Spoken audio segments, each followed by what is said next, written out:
has been my dream to really belong to a movement or a group of able Ghanaians from all walks of life.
Thank you for responding.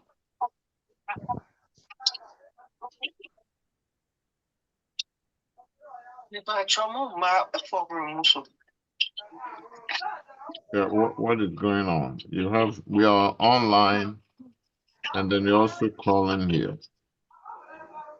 No, get off, please. Just calling attention that we are. Okay, let me end it. Yeah.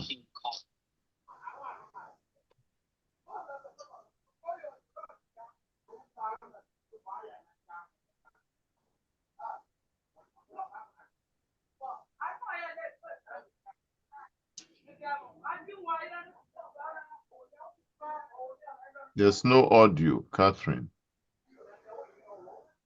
There's no audio, so you can end it.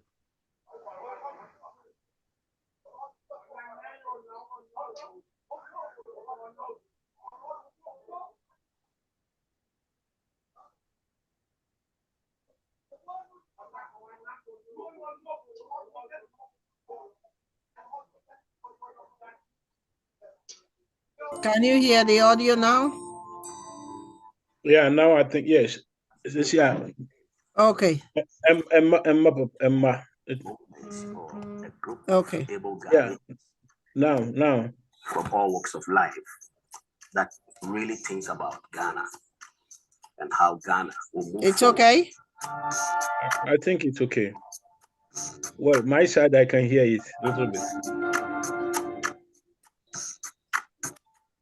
When I heard about Progressive Alliance Movement, I said, this is the time that all Ghanaians, organizations, social clubs, and so on and so forth, should come under one umbrella to have one voice, not only in Ghana, but in the United States as well. Because if we are not united here, we are not going to go anywhere.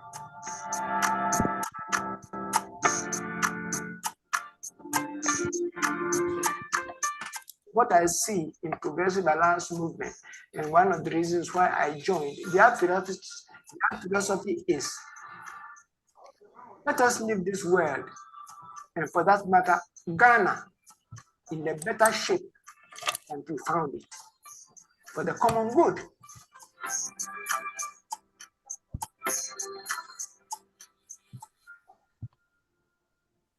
I actually got attracted because this have no money involved. This is a concerned Ghanaians trying to come together to better the future of Ghanaians. And as a young lady or as a Ghanaian, I'm more concerned for my generation to have better economy, to have better leadership. So since there's no money involved and they are actually concerned about helping the people, I got attracted to help and also bring awareness to my age group. We are not a political party. This is a movement, Progressive Alliance Movement. You see, our aims and objective is that our leaders will have to change their way. Make sure we have to change our focus and become a political party because what we want to.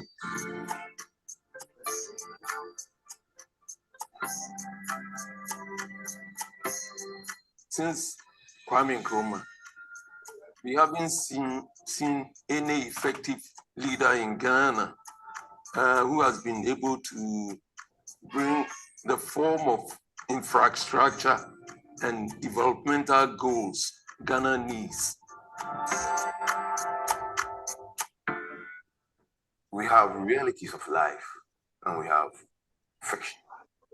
Or when people want to make joke of them.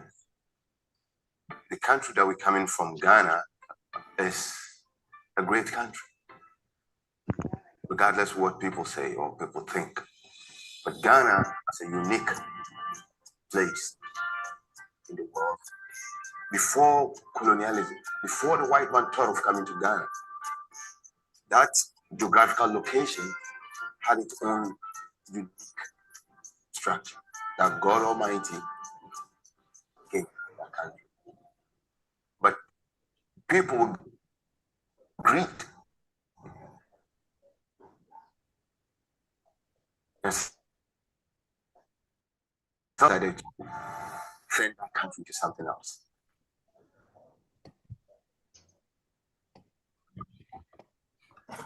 And there's a saying in my land.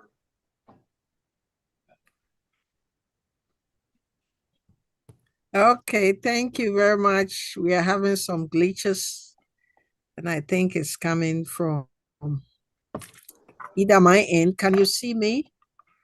I'm having some glitches here. Oh boy. Yes. Well, we see you. You can just go ahead and start the program. Yes, I can see you. Good afternoon, Chairman. Afternoon. Yes, Nice to see you. to redo it and Happy New Year, Fisher. Happy New Year. Yes, thank you for joining. Yeah, just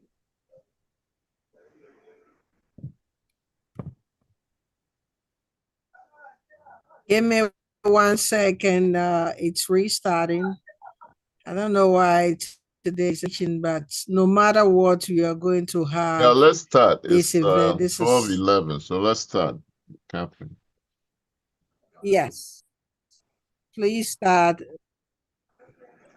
with us. I'm trying to close, but my screen here is not allowing me. I'm going to connect from here, from my phone here.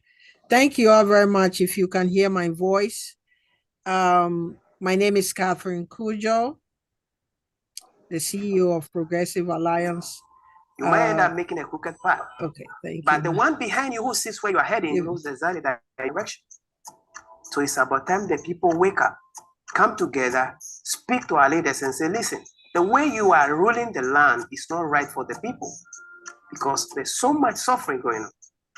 And we got to the point that it will take only few to wake up and say that, and then others will come into place. As we, Progressive Alliance Movement, we wanted to be the voice and hold the part. I grew up in Accra, near the High Court. Opposite the High Court, we have a public building where the community center. And at the entrance, it is written, Kwaboniye yo fell. That's also from the Bible. You and I should live together. Uplift Ghana. You cannot do it alone. I cannot do it alone. That is what we should strive for. Do something for the common good. My goal is team up with a Progressive Alliance based on their principles so that can work together and help Ghanaians to reach their destiny. Only few people in the community have to wake up without fear. I'm not saying it's going to be easy.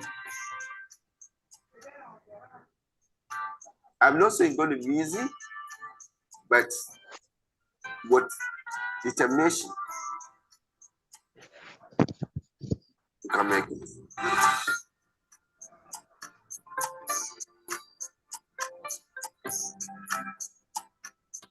If you are listening for the first time, I would like to let you know that people have brainwashed themselves to the extent that Africa can never change. You always try to tell them the positive thing and they say, oh, that's Africa. No. There's always light at the end of the tunnel. We've had tyrants have been taken out of power for democracy to be put in place. If people can come out in their numbers and let their voices be heard, that's what we want. I'm here. I can decide that. Why should I worry? My children are here. There's no need for me. I'm doing my job, clock in, clock out, pay my bills. But it's not like that. Our forefathers fought for us. We have to also leave a legacy. That's why we say Progressive Alliance. Thank you very much. As you see the short video I shared with you, they are the board members of the Progressive Alliance Movement. We have our chairman, Kofi Boateng, here. Progressive Alliance Movement is a non-political organization. We are not affiliated to any party. We are here to promote and push and also be the voice for the voiceless. Our mission is to promote Ghanaians living abroad and the motherland itself. Our vision as Progressive, or PAM, as we call ourselves for short, I said before, it's a non-political organization. We advocate for change in Ghana to benefit the citizen living abroad. That is the one reason why we have gathered here today for our annual forum, or the beginning of the year. You can also support us. We depend on donation from you all. At the end of the presentation, from our chairman, Dr. Kofi Boateng, you will find a need that every nickel and dime to support Progressive Alliance movement for Ghanaians living abroad to able to accomplish the mission that we are backing on, which is the Ropaa. You will really understand the reason why. I don't want to waste time or hold the microphone for too long. Please do me a favor, kindly mute yourself while I invited Dr. Kofi Boateng to do the opening, and we start. If you have a question, please raise your hand. We will give you opportunity from what he's about to state or the information he's about to give us. You can pick one or two, ask question on based on that.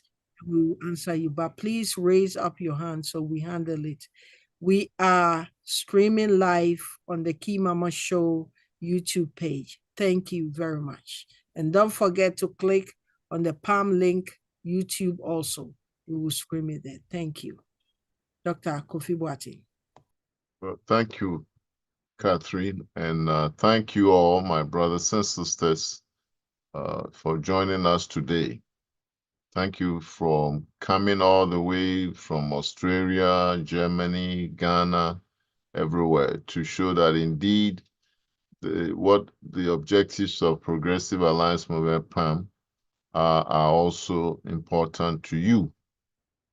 So I noticed that there are quite a few new faces, but there are also members of the PAM board also online with us. So Kathy, if you don't mind to introduce them first and let them at least welcome people before we start. I see Nasiru is on and David is also on. Kathy? Mr. Nasiru, can you please come on and unmute yourself and do your official introduction, Mr. Nasiru? Hello, everyone.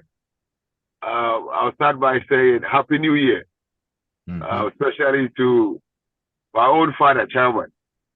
It's been so long. Brother David, happy to see you once again. So officially, my name is Nasir Ibrahim. Based in New Jersey. One of the pioneers of PAM and a board member. Basically, we've been championing this cause till now, hoping for a better outcome in future. Thank you very much. I wish you would have seen your handsome face. I'm trying. I could have done that, but I will be home in the next 2 minutes. Okay, thank you. Kwame Fosu also just joined. Okay.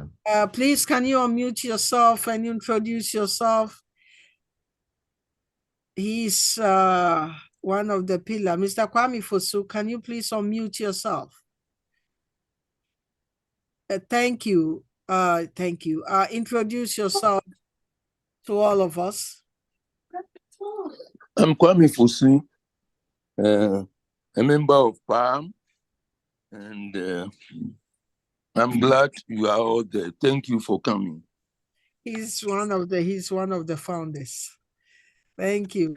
Please mute yourself. Anybody else here that I haven't mentioned? David Amano is here. Mr. David, are you there? No, Mr. David Amano is not here yet. Doctor, please take over. Okay. So again, thank you all. Let us set some issues of clarification on the table. First of all, when Catherine was talking, you heard her say Ghanaians living abroad, Ghanaians living abroad. You never heard her say diaspora.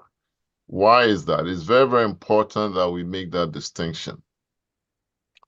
Ghana government likes to use the word diaspora to lump all of us meaning Ghanaians, and also our brothers and sisters of historical connections to Africa, i.e. African Americans, African Caribbeans, all of us into diaspora. But it is not true, because when you call us diaspora, it allows the government to make us faceless and not identified, and make them think that we don't have any special needs that need to be attended to. And for that reason, I personally coined the expression Ghanaians living abroad to make us distinguished and distinctive from diaspora and stand out, just so that people, Ghanaians living in Ghana, will know that we are all one. Whether you live in Ghana or you live abroad, if you can trace your heritage to Ghana, we are all one. And so that is very important. We never use diaspora on this platform. So that is that. Now, the other thing that we need to establish is that Progressive Alliance Movement, PAM, as Catherine was saying, is a non-profit organization with a sole purpose for advocating for Ghanaians living abroad's interests. Okay, one of which is now Ropaa, and we are going to talk about that today.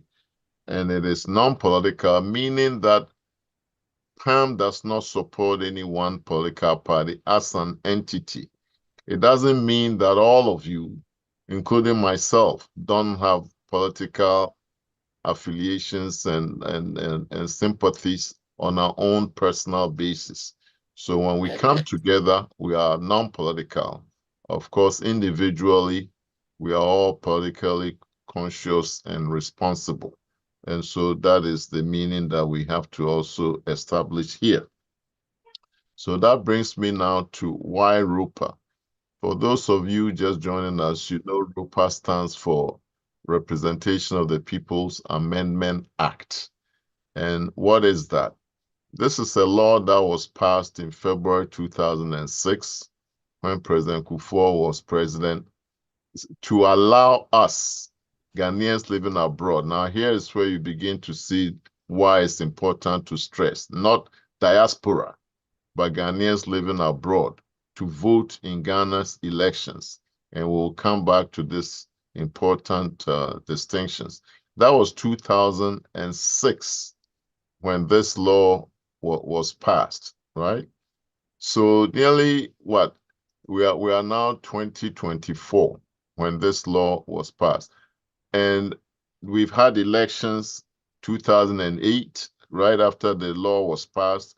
We had election 2012 when the law was passed. We have election 2016, 2024 elections, general elections have come and gone, and Ropaa has not been implemented, even though Act 699 is saying that Ghanaians living abroad can vote.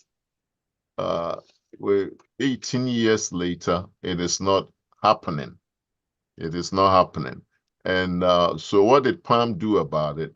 Well, back in 2017, PAM took the government represented by the Electoral Commission and the Attorney General to court to compel the EC to implement Ropaa beginning 2020. We won the case. The High Court judge found that the Electoral Commission specifically had been deliberate, and we'll come back to the word deliberate, in denying us our franchise. And that is very, very significant, because we estimate that there are at least 3 million Ghanaians living outside Ghana.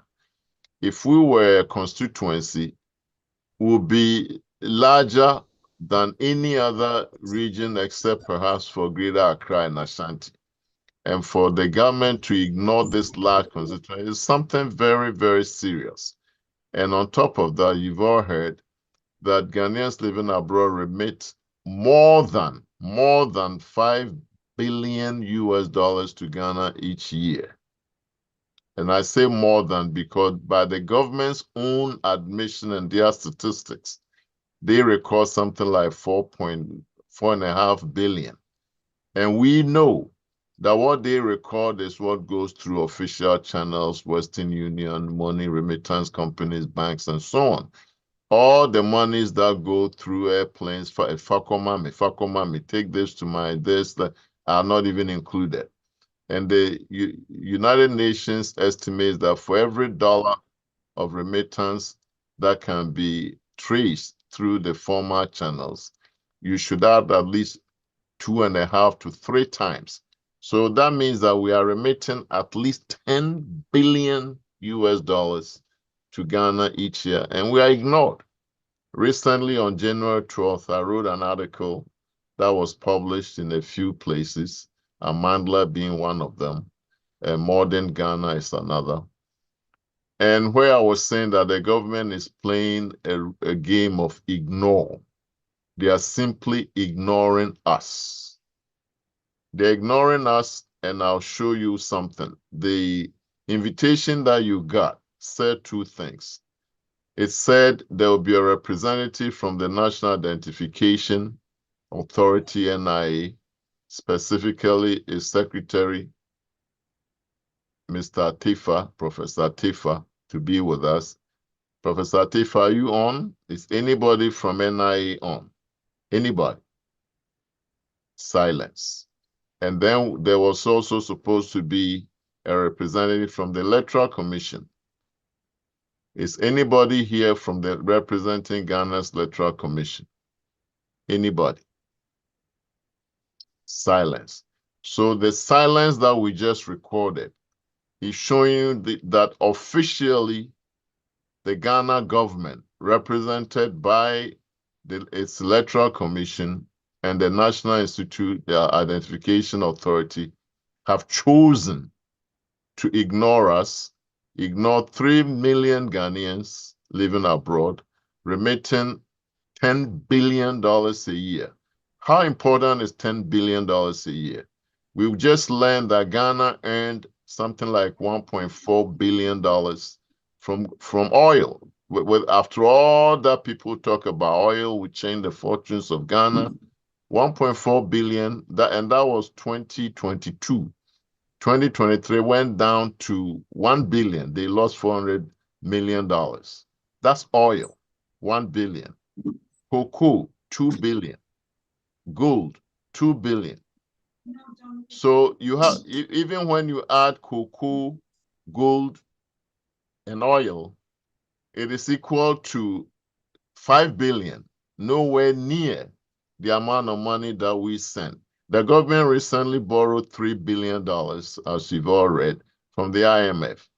And if the government was engaged with us, Ghanaians living abroad could come up with this money easily without the country overloading itself with debt.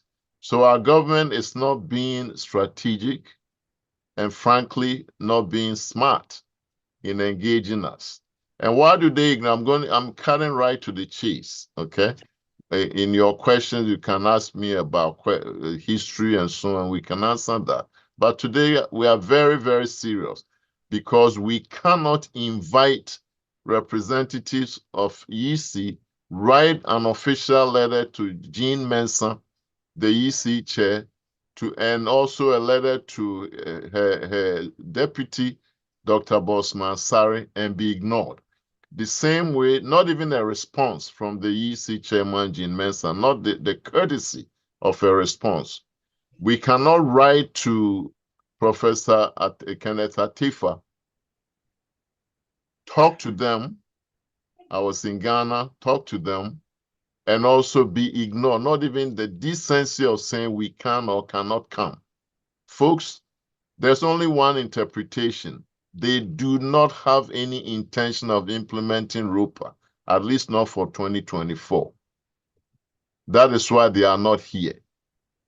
We have to, this is now a call to arms. We have to take it up ourselves and we have to fight. We have to fight. It is a very, very serious situation where a government, a whole government, through its entities, can ignore 3 million of its people who send them more money than they get from gold, cocoa, and oil. So I'm going to pause here and let you all chime in, make your contributions, ask questions, and we'll continue like that. And also have Kathy. Kathy was with me when we went to visit Dr. Bossman, the EC deputy chair, and started to tell him about this forum that we were planning to have. So she is my witness. So Catherine, back to you.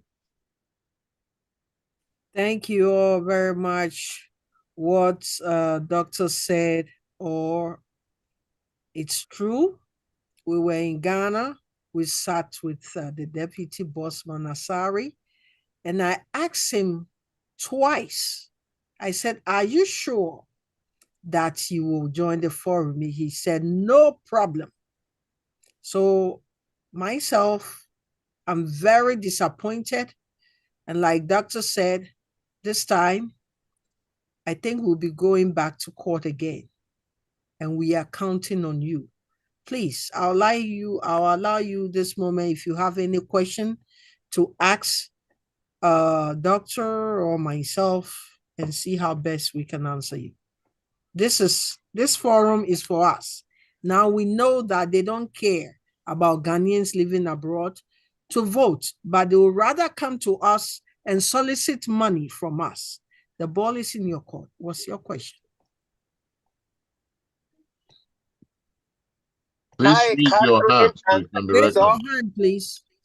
Unfortunately, I'm driving and you guys cannot see me. And if maybe it's okay for me to ask my question. Go ahead, David. Go ahead. First of all, First of introduce all, yourself as a member of the yeah, group. David Amano here, please. It's been a while, my brothers and sisters. Thank you all for your hard work. Dr. Kofi Boateng, Sister Catherine, and all the others.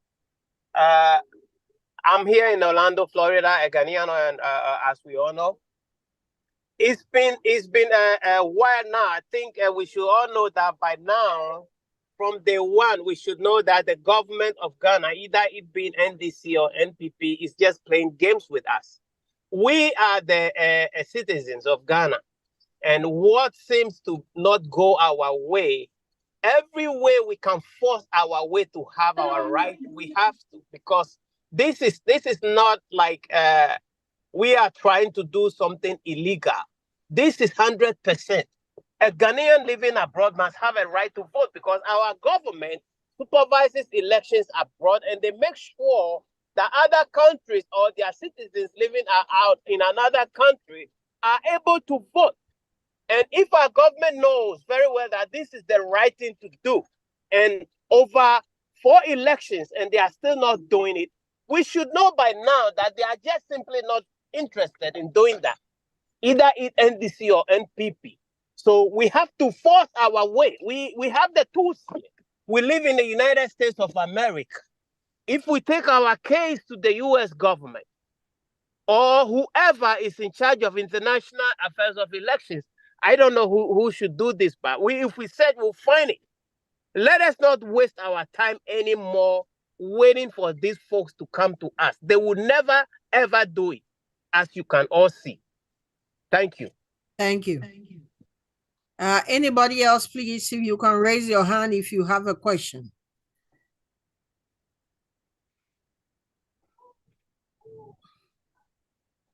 Mr. Atames from Sweden. Yes, okay. Please unmute yourself. Okay, Yes. thank you. Yeah, thank you, Madam Catherine and Dr. Kofi Boateng or something. Yeah. Well, it's interesting, and I've been listening to you and listening to him as well. I have very simple question for ourselves, those of us who live in abroad. Yes, Dr. Kofi Boateng has made a very nice presentation how much we contribute into the economy of Ghana. Yes, we contribute so much than what he said. Those who take care of cousins, nephews, and nieces and other things. But the question here is, honestly, is the Ghana government ready to, continue with this Ropaa elections in abroad or something like that. I think we are not ready as a country, because taking Ghana as a alone, they are not even properly supervise the elections in Ghana. And for me, looking at Sweden, it's 2 times than Ghana. We have a Swedish Ghanaians. Many of Ghanaians living here are living in a different location. We have 3 major cities here. How will even electoral commission supervise elections here or organize elections in Sweden? Taking America, for instance, this is a huge country. How will electoral commission organize elections, and who are going to be the how they call it, the supervisors? This including all the countries. So for me personally, I don't know if actually the government of Ghana is even ready to do this, and it costs so much money to organize such elections in Europe. Going back, in our generation, at least we are about 3rd generation now, as those of us on the platform now. And if any of you are over 60, meaning that it's about 3rd generation. Since independence, going to the various villages in Ghana, looking at their infrastructure, road infrastructure, school system. These are things we need the money to fix them. So for my opinion, I'm thinking that, well, the idea of Ghanaians living abroad to elect their vote to elect a president, it's much important. And at the same time, Ghanaians go to the they go to election to elect a president, and then they are member of parliament. Who is going to represent us in the parliament? How will our voice be heard, even if we have the opportunity to elect a president of Ghana? I think we are going through so much difficulties here as Ghanaians. Many of us came to Europe or US to study or to hustling or whichever way we came. And then, lucky or unfortunate or fortunate for us, we have our families. Some of them are American citizens, British citizens. Going back even to your country with your children, if you have a case of about a family of 5, you need to spend over 1,500 or something on visa alone, because from here in Scandinavian to acquiring a Ghanaian visa to Ghana, you need to spend about $150 or something on that, if I'm so sure about it. So a family with a 5, these are things, the important things we need to engage the government to fix. We need to fix our own problem since we are Ghanaians. Yes, if internationally they are charging people who travel to Ghana for business or whatever it is for $150 or $100, what about Ghanaians, especially those of us who have a real Ghana name? Is it any assumption that you come home? Because when you go home with 5,000, it's another capital for Ghana. So come home with about a visa cost of about $20 or something.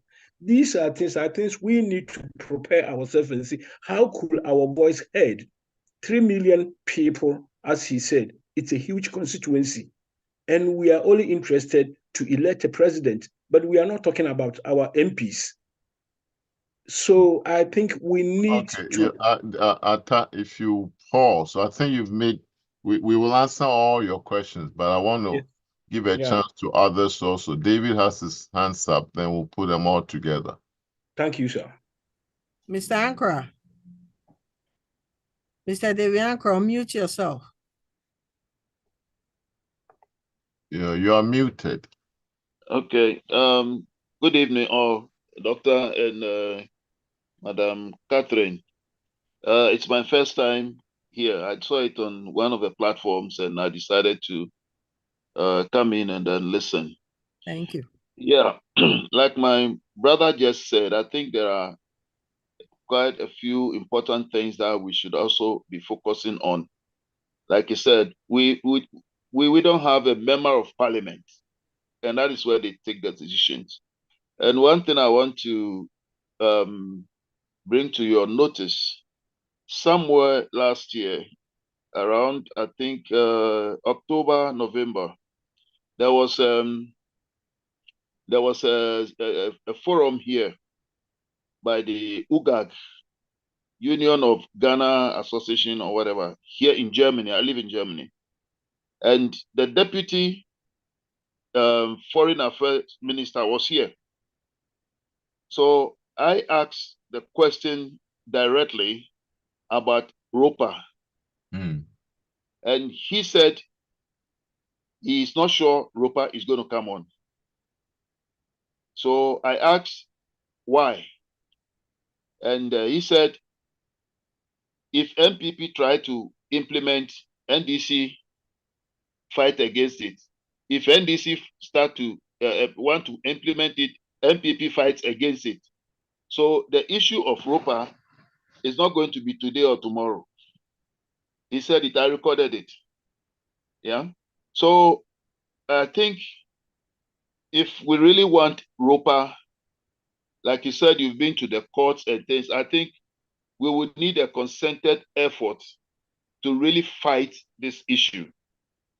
Because I don't think both parties, I don't know, but I think we need to really have a concerted effort to fight this. Thank you very much. Okay, very good. Anybody else before we answer the issues? Okay, let's start. Let me start with where David ended, saying that he had a chat with the Deputy Foreign Affairs Minister, and he said Ropaa will not be implemented because neither of the two big political parties, MPP and DC, wants to see it implemented. That is a fact, okay? And that is the only one reason why Ropaa has not been implemented for 18 years. Okay, going on 20. Now, Mr. Atamensan was asking questions about cost. And David answer tells you that it has nothing to do with cost, nothing at all. Nobody has ever said, oh, we shouldn't and we can't implement because we don't have the money. They don't say that because, and here is a fact that you all should know. All of Ghana's elections, at least 60% of it are borne by contributions from outside. So Ghana government doesn't even pay 100% of its electoral expenditures. They are supported from outside. But now let's get back to David's issue about the selfish interests of the major two political parties. You know, why are they resistant? They are resisting for their selfish interests. Right now, MPP is in power. MPP does not want to see Ropaa implemented. Why? Because MPP is afraid, and we're going to tell it like it is.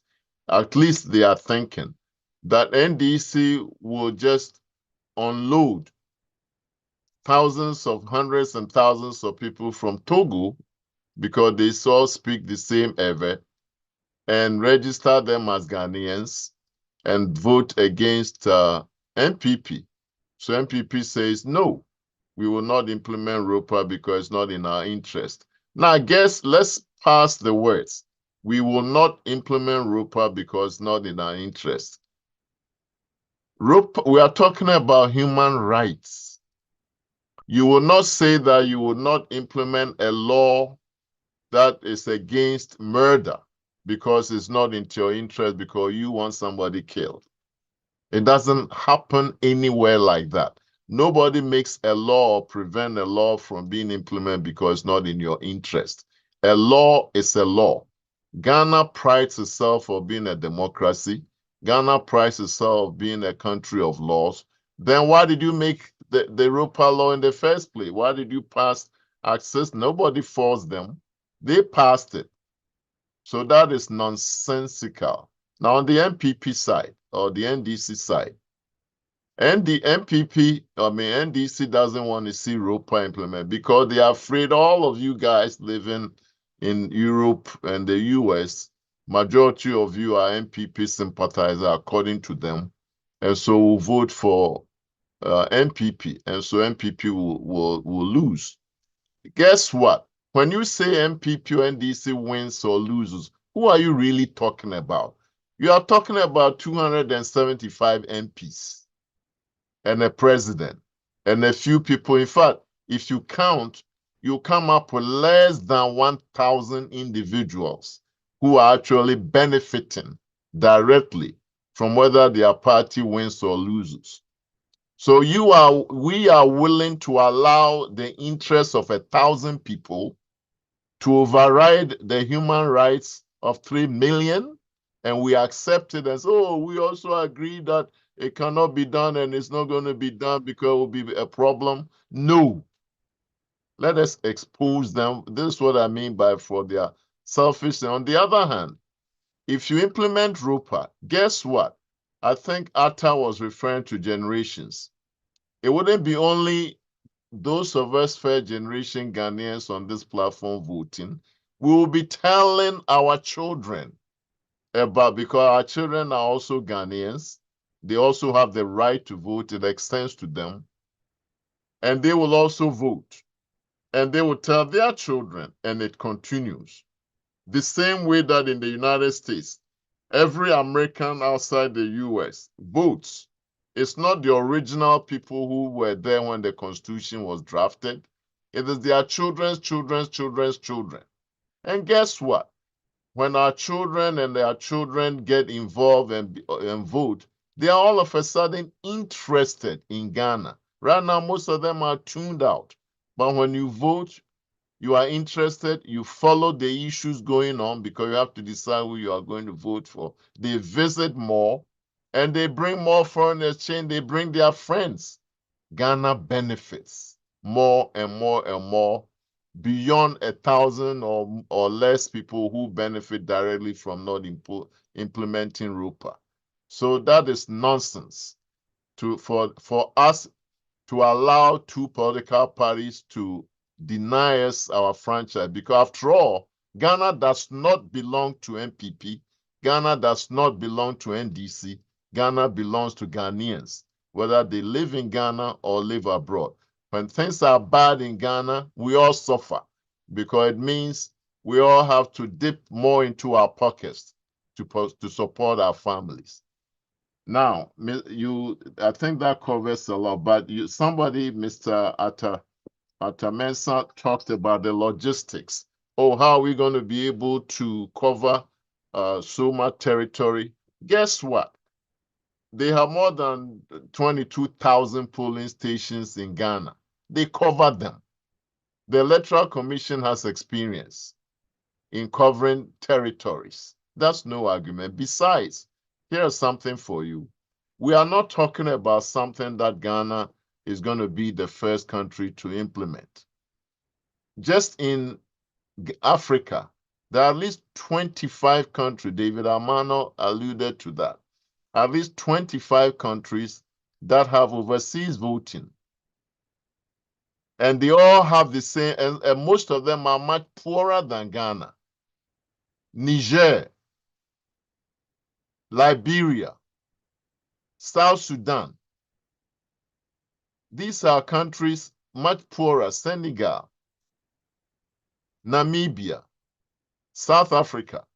A lot of them are much poorer than Ghana, but they have been given their country, Cape Verde, that beat Ghana at the Africa Soccer Games. They have their overseas voting going on for years. Senegal, another one. Morocco, another one. So if all these countries that I have been naming, including new ones, are doing it, what in the world is Ghana's excuse? Because our excuse is selfishness. It is not about expanding the base. It is not about including the Ghana voters. It is not about giving franchise. It is about cheating. What do they do with logistics with the Senegalese voting?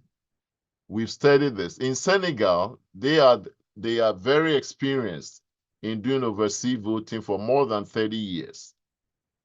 The way they do it is everywhere in the world where there are more than 500 Senegalese citizens is considered a polling station.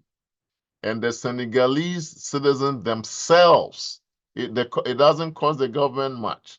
Elect their own returning officers, observers, because every party has people everywhere. We know that. All of you on this platform, those of you who are MPP, you know yourself. Those of you who are NDC, you know yourself. Those of you who are Fafranto even, you know yourselves. CPP, you know yourselves. So when there is an election, it is easy to have every party bring its own representative to observe.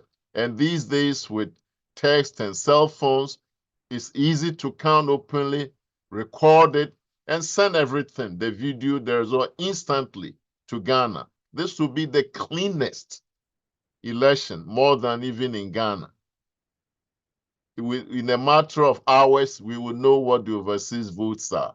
They can even let us vote before the Ghana one. Just like they let the army going on whatever expeditions do. So if Senegal has a platform for doing it for all over the world, why can't Ghana? And then another excuse that they give is this, that, well, what if we implement Ropaa and then say NPP has won, and then the overseas votes are counted and it changes it to make it NDC win? So what? We are all Ghanaians.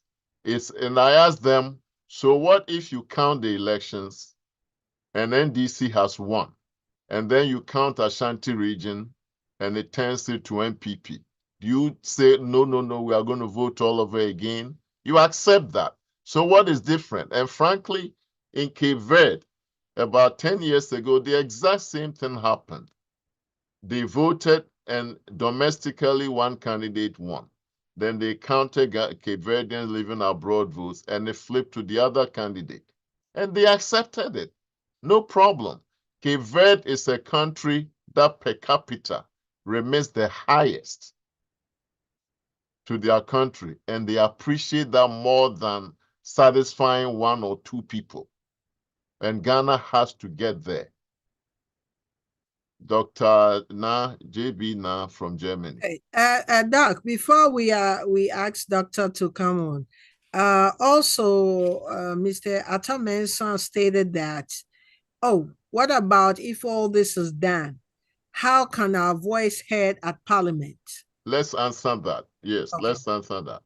Okay, so number one, we are voting in the presidential to start. I'm not saying that will be forever, because the presidential, the whole country, and including all of Ghana, are considered one constituency. There are no 275 constituencies. So we are voting that, and we've accepted that at least for the first time, we'll do only the presidential. Okay, so the president will be accountable to us and will be accountable to the president. But going forward, again, I use Senegal as an example. Senegal started focusing on the presidential, and as they went forward, they gave seats. They started with 1. Now they're up to 20 seats in their parliament for Senegalese living abroad. And they vote and pick their own representatives. So it is an evolutionary process, but you have to start. Ghana, we give so many excuses why we don't even want to start. When Ghana's Electoral Commission, as David Amano said, supervises elections abroad for Niger, Chad, Burkina Faso, in Ghana, Namibia, South Africa, they don't bring people. Ghana's Electoral Commission supervises those elections for them. Thank you. Thank you. Mr. Na, kindly unmute yourself. Yeah, thank you very much for having me. Good evening to everybody.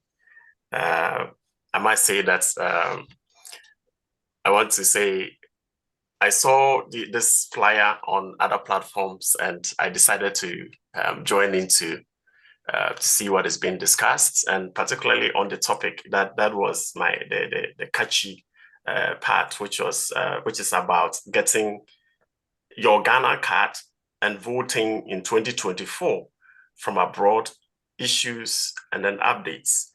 And having listened to submissions by the CEO,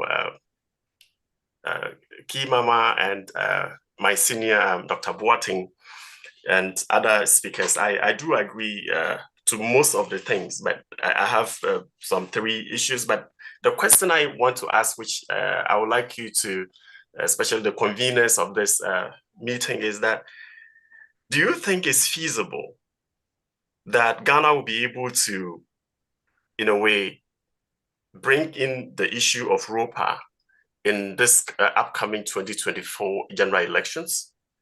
I'm asking that because let me link it to what Mr. Manson said, because we should not lose sight of the fact that there are serious bottlenecks with respect to our electoral system in Ghana.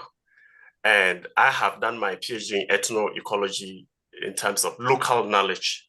And at times you have to look at context-specific issues, because as Dr. Boateng said, countries, especially in even mature democracies, have been able to do this for a very long time. And our neighbors or our brothers, sister countries in Africa have been able to do it. But I think that we should bring our understanding to Ghana, because I feel that the Electoral Commission, which is supposed to be the referee, is a very critical element to look at. If you look at the political parties, as Dr. Boateng said, there is this clear mistrust. The NDC does not trust the NPP when they are in power, and the NPP does not trust the NDC when they are in power. So as it is now, I feel that we should not lose sight of the bottlenecks. And as a result of that, we have to be very practical.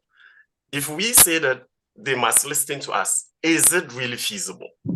That is the question I have. And I must thank those of you who have the convenience of this platform, because I'm staying in Germany, and those of us who are there, I counted about 17 of us, but now others have joined. And I think that the number that Doc gave, is true. We are over, even over 3 million Ghanaians who are living here. So I think that is key. And my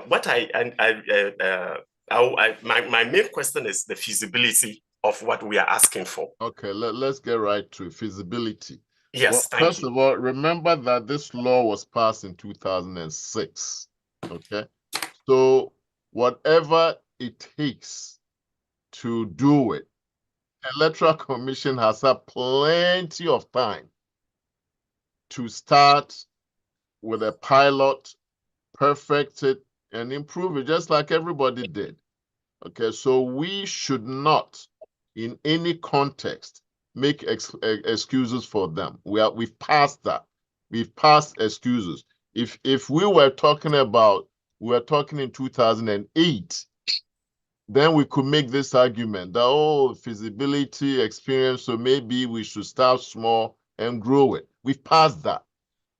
Because if you refuse to do something when you've been given the chance, and the years pass and pass and pass and pass, you cannot yourself raise the question of, oh, Your Honor, I need more time. More time to do what? You have had 18 years. And when we went to court in 2017, the judge asked that question. He said, you have had 13 years. And what do you need more time for? To do what?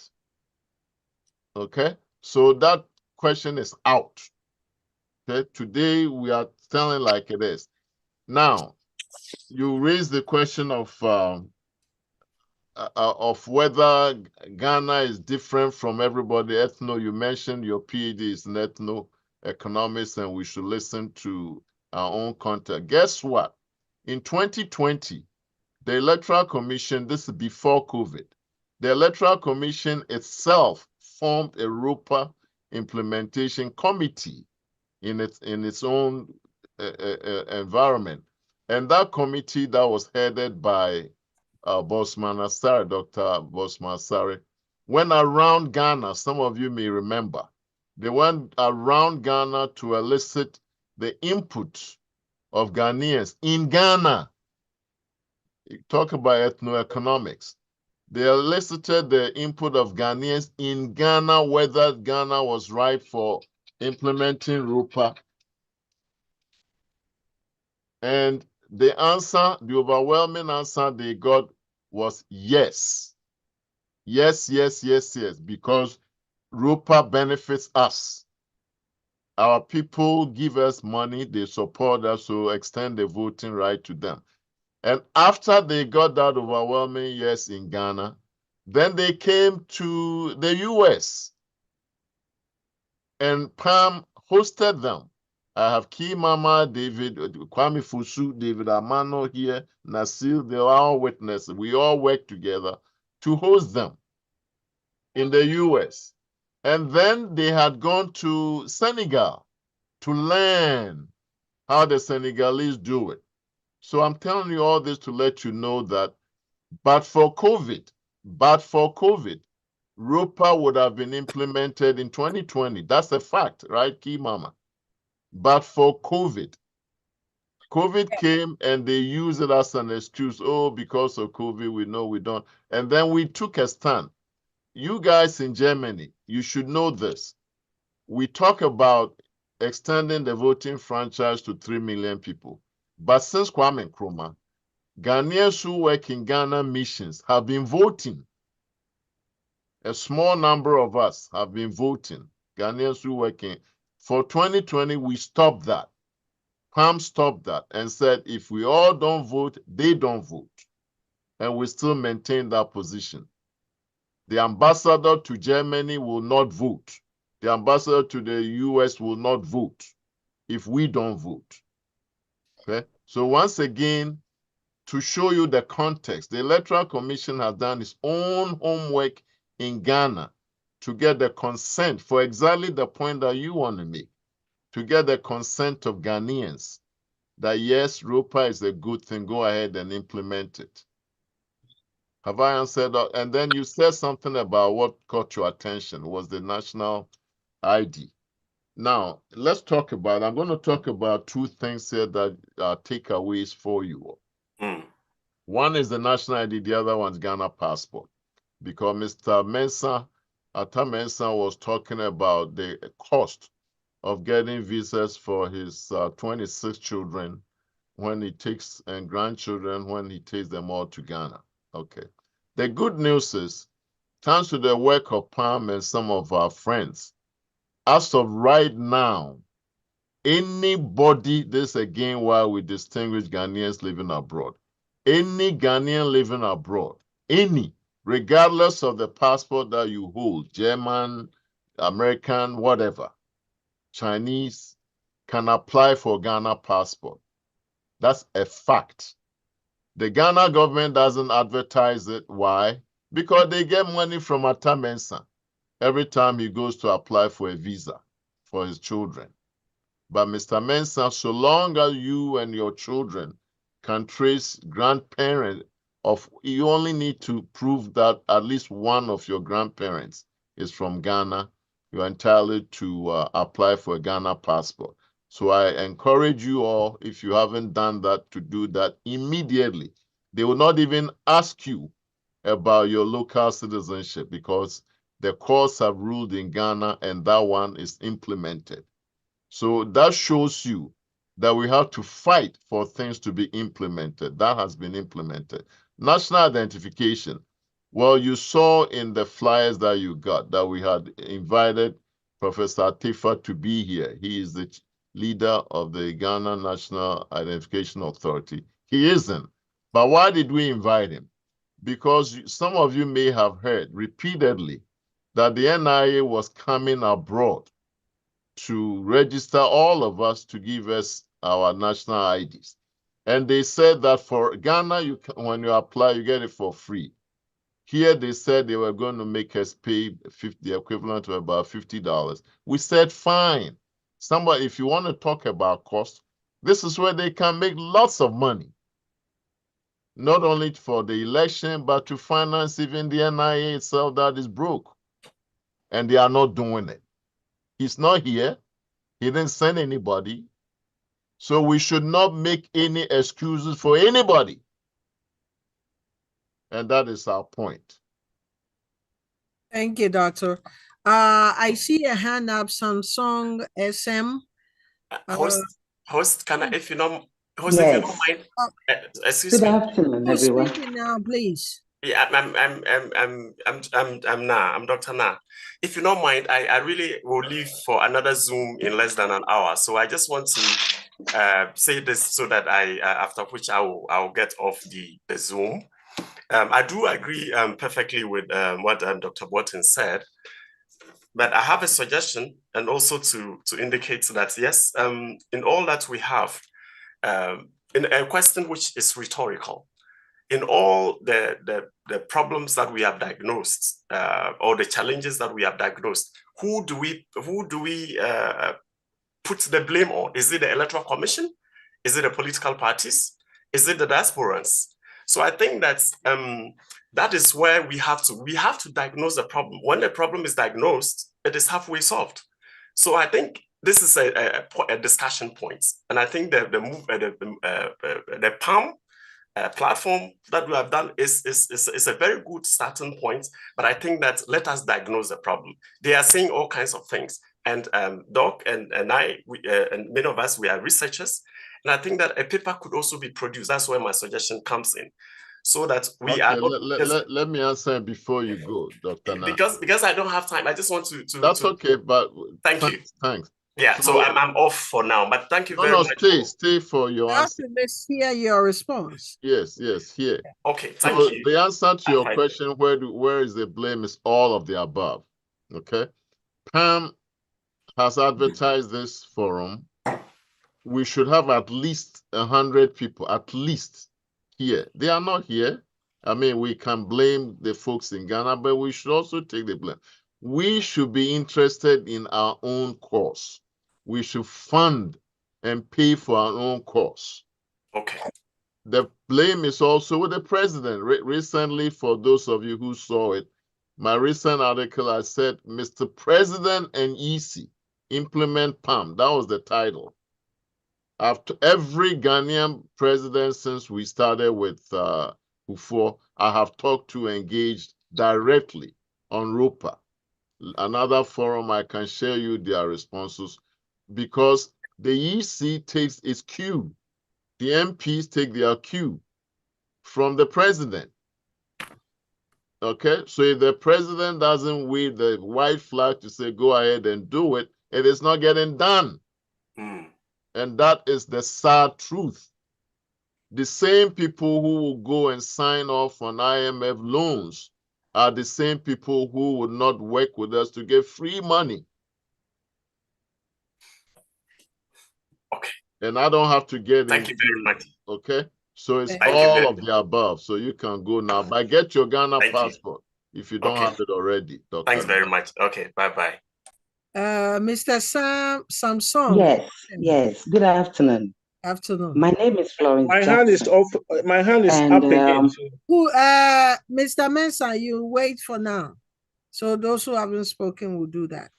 Yes. What I want to say is that even if South Sudan would allow his people to vote, shame on Ghana. Yes. It's so sad. Ghana is calling themselves republic and also democracy rule. It's so sad. It's so shameful. So we need to fight whichever way we need to fight. Count me in.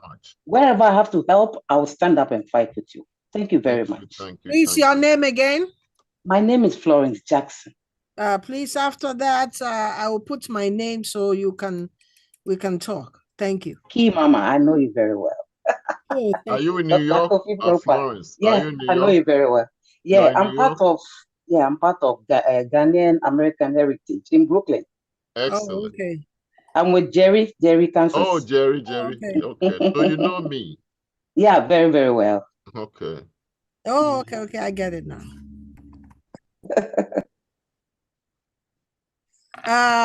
Nasiru, please let your voice be heard. Okay. Hello, everyone. Kibama. Yes. Okay. Thank you for picking me up. Now, Doctor, I've been waiting patiently to kind of ask this question about, so as usual, I feel like we have so much intellectuals here trying to deal with people that do not believe in, like they do not believe in civil stuff. Because for all these years that we've been following this Ropaa issue, we've been following for quite some time now. We've been going to court and all this, and as we know, we've all concluded that NDC and MPP will not do anything about it for their selfish reasons. I think it's about time we hit politicians where it hurts.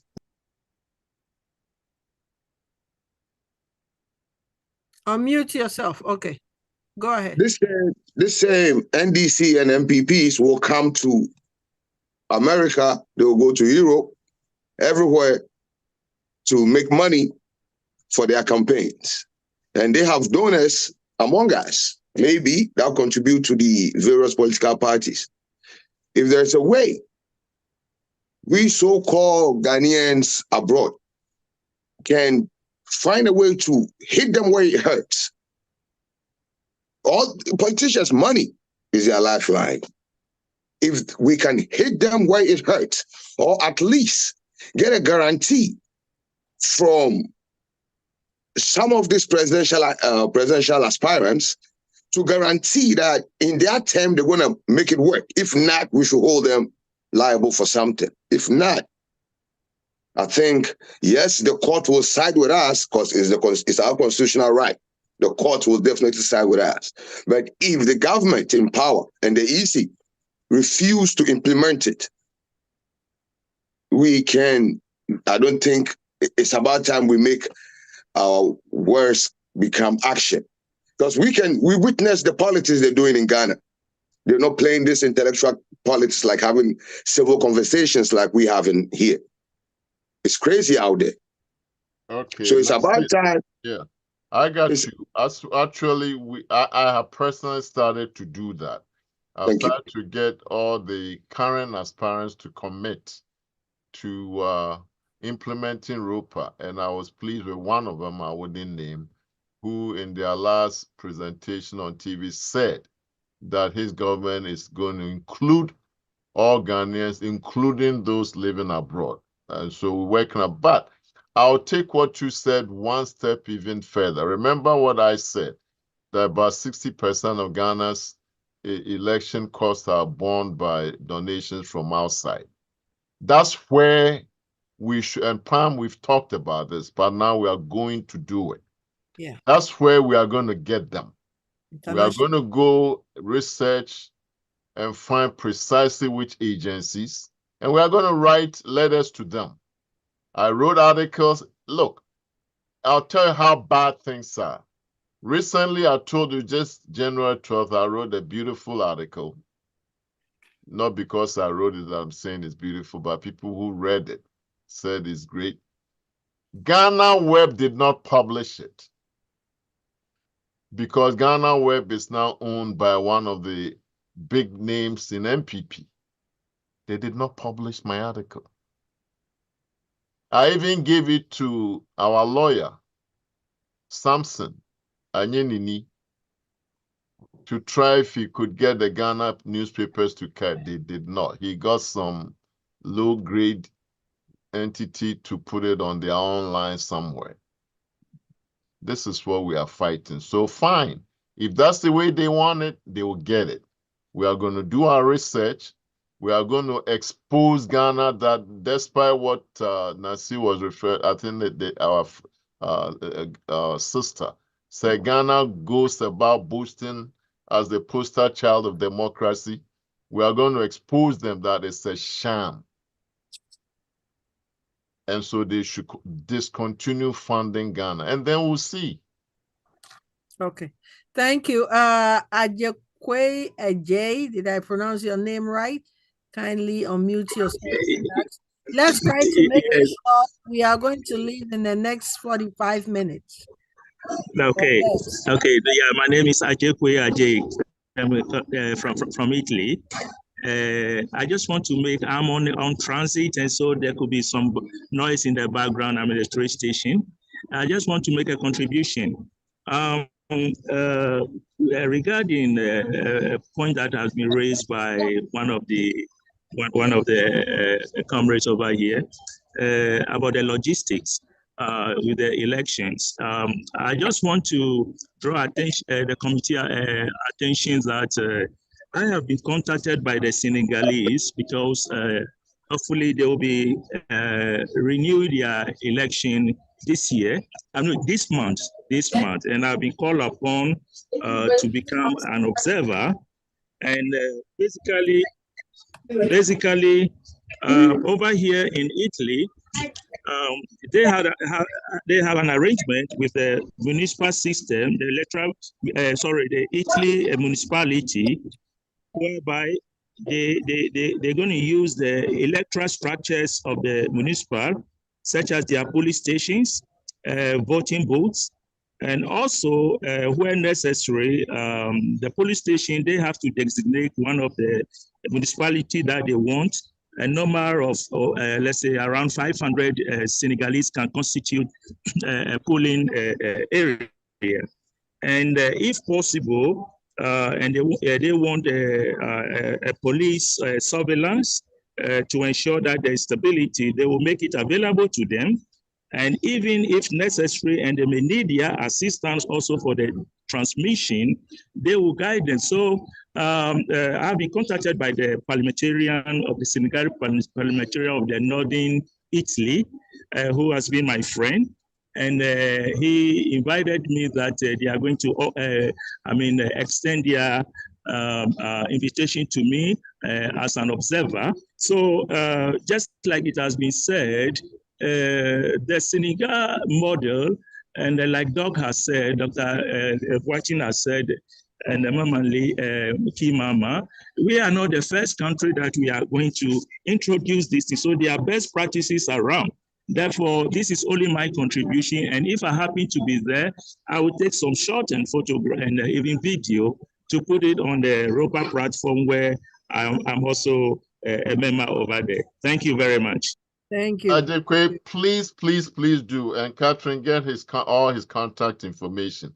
Very, my number is on the 929 number. You can also WhatsApp me. Yeah, please do, Adekwe. Stay in touch. We need that solid evidence. And you have validated everything that we have said and have been saying. Everything. Look at that. Adekwe is a Ghanaian. He's not even Senegalese. And he's been invited to be an observer. I'm just pointing out the point. And Atamensa, you started with logistics. Look at what he's talking about. 500 Senegalese constitute a constituency, a polling station. And they have partnered with the local municipality to give them the logistics. Okay? And most importantly, the Senegalese MP representing Northern Italy, meaning representing Senegal, one of the 15 or 20 representing Senegalese abroad, living abroad, is engaging him. What more can be more beautiful than this?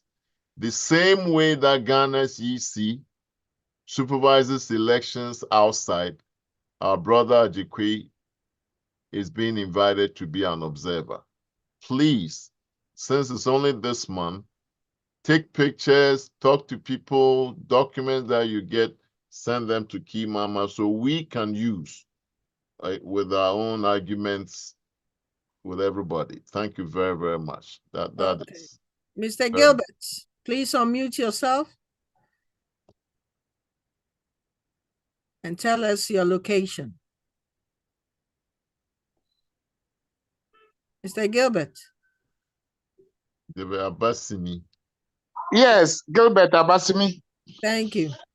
Yes. Well, I wanted to contribute something, a little addition to my comrade, my friend Adekwe, who has just spoken. Are you also in Italy, Gilbert? Please unmute yourself.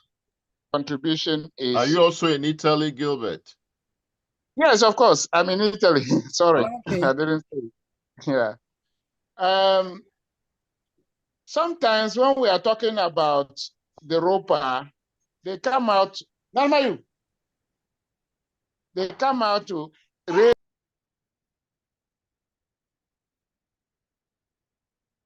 Oh, we lost him. Somebody who is at my gate, so I want to wait. So I try to reason out, is it the problem of cost effectiveness that, is it because of cost effectiveness that they are not able to give us the opportunity to vote? And if so, what economic or financial responsibilities can we, the Ghanaian diaspora, assist in this area to make sure that we have this right and enfranchise it? The right is there, but we cannot enfranchise it as it has already been explained. So I look at this in this way. Can we have a sort of quota of contribution geared towards fastly implementing this exercise? Because yes, sea highs have come. Yes, it has been explained. Some of the political parties are bouncing it because they think of there may be an advantage or one or the other. Sometimes they just try to wash it off by saying that no, we are not contributing to the taxes to Ghana, and therefore we don't have rights. But that one, I think, and it's time for me to leave. I will just take this opportunity to thank you very much for addressing the participants. And if I had an opportunity, maybe I would have said something else. But I think we have more time. If I can just leave my contact, and then if anything, Please I can do. Please do, Mr. Mensah. Yeah. Please. Kakra. So, Kakra jama and why that's it. And Timaminya Mamona, yeah, the understanding was what in completely different from US and the Italy and all that. So, but I believe one day we will call ourselves, we have a country. We will. Yeah. Don't worry. Yeah. Thank you very much for Yeah, that's it. Okay. Yeah. So thank you all. Anybody else? No, so no, I just want Gilbert didn't finish. Oh, okay, Yes. Mr. Gilbert. Yes. So if we want to show something concrete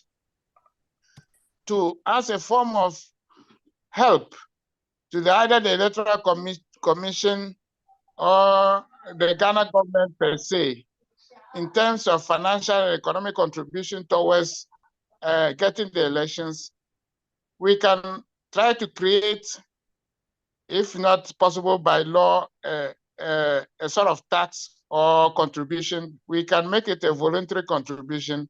Then we see where we get to, so that it can elevate this issue of costs involved in implementing the law. Already, my colleague, my friend in Italy said that most of the activities have been taken care of by the Senegalese themselves, who are residing in Italy and who have grouped themselves into recognizable associations. So we in Ghana, we the Ghanaians living in Italy too. We in Italy, we are capable of, we have recognized groups, Ghanaian groups, who are capable of assisting in logistical arrangements towards the decision, provided that, like my friend said, there is a conventional agreement with the Italian government or the Italian local administration, or both. So this is what I wanted to contribute. Let's answer you, Gilbert. Yeah. So first of all, in Ghana, by law, and in every country for that matter, you don't need to pay to vote. That's against the law. Years ago in the US, when they didn't want Black people to vote, they had things like you have to pass a test, you have to have a certain income, and all of those things were designed just to denying others the right to vote.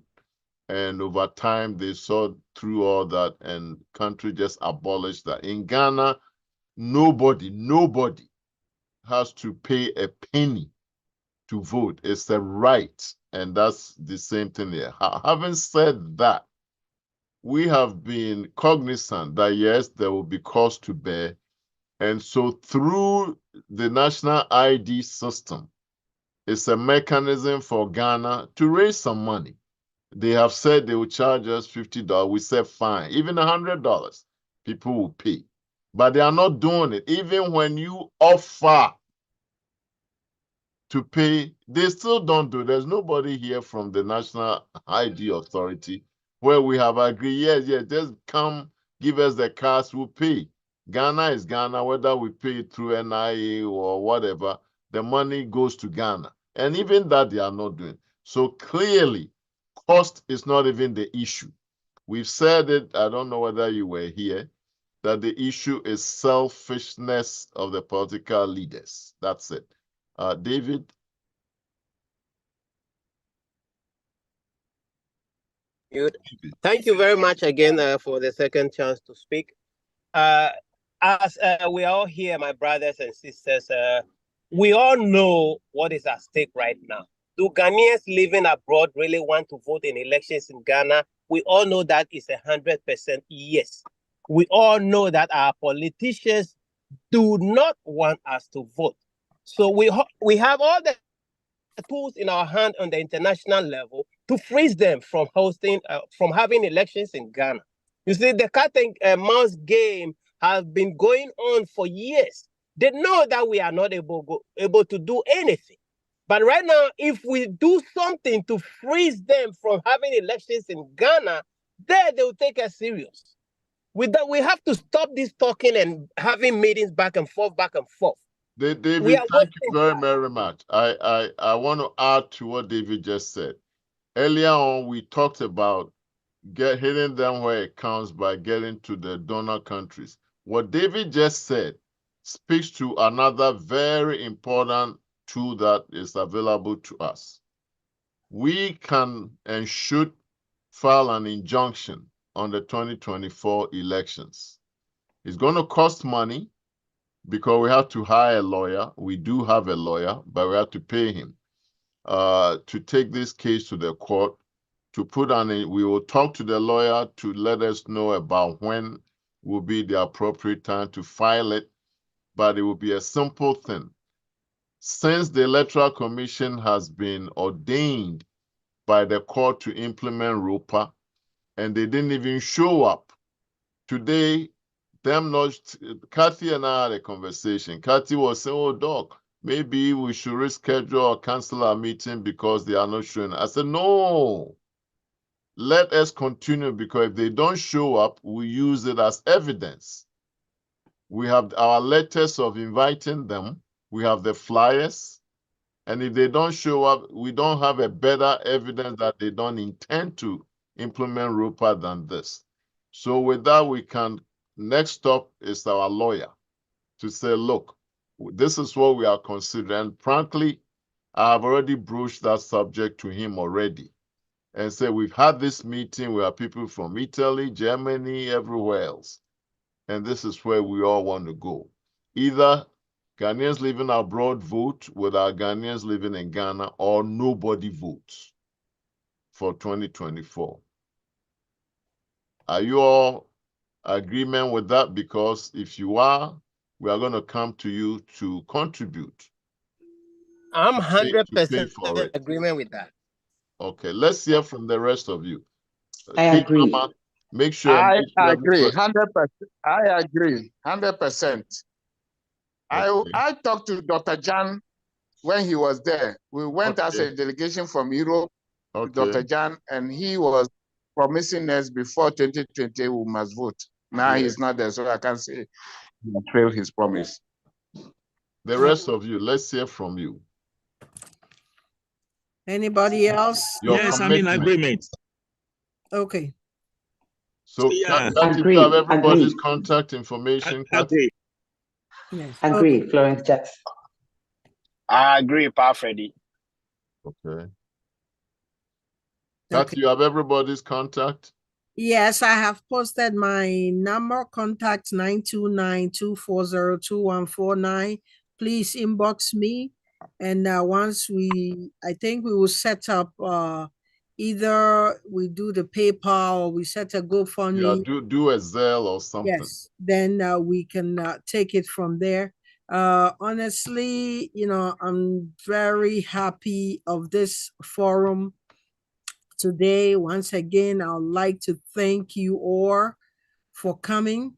And it's great, your contribution and everything, and the new ideas or tasks that we have to embark on. It's all well noted by the board, and we will take it into consideration. One thing that I'll also like to encourage everybody that's attended this forum, please, when you get a flyer, kindly share. Kindly just click and share. Also, visit our YouTube page and subscribe. Our website also, when you are searching, just do the HTTPS and do the www.palmfire.org. I have put the link. Click and also register, because the more we register, the easy that we can disseminate the information. Very, very easy. Thank you once again. From my point of view, the EC, like you all said, I agree with you. They are just joking with us. We met with the deputy. We met with the Ghana card. Professor Atefua promised they're going to show up. They have no respect for us. Also, if we all agree, viewers, watchers, and listeners, I don't think they should come to the diaspora to solicit from us for you to give them your hard-earned money, but they refuse to hear our voice. We have to do something, and I think once again, we have to hit them where it hurts hard. Thank you once again. And Kathy, before you go, I'm going back to Ghana 21st, but we have to find time to shoot a video together, a short video that will go on the social media and go viral, where we will summarize what happened today, let the world know that the EC and NIA didn't show up. We don't have to spend... Very important. It's very, very important. We have to let the world know that they don't respect us. They continue to play this ignore game. Their excuses are selfish to benefit their political masters. And we are coming after the 2024 Ghana elections. If we don't, nobody votes. Okay, so Kathy, we'll make time and I'll come by or whatever, and we'll shoot that video and send it out. Thank you. Thank you we'll all do it very in much. English, in Chi and Ga. Yes. Thank you. Count me in. Have a good day. Bye-bye. Bye. My idea.